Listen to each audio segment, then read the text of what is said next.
Hey everyone, in this video, I'll show you how to fix nearby people not showing on Telegram.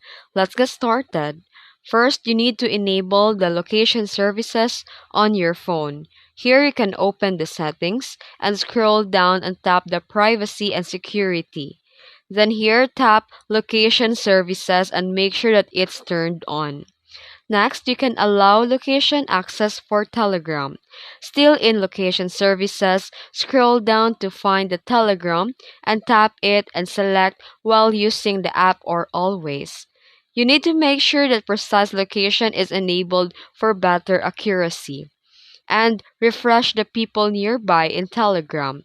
Open the Telegram app and tap menu or the contacts and select people nearby if it's available. And you can also update the Telegram. Go to the App Store and search for Telegram and tap update if it's available. Sometimes, a simple restart fixes GPS or app permission glitches.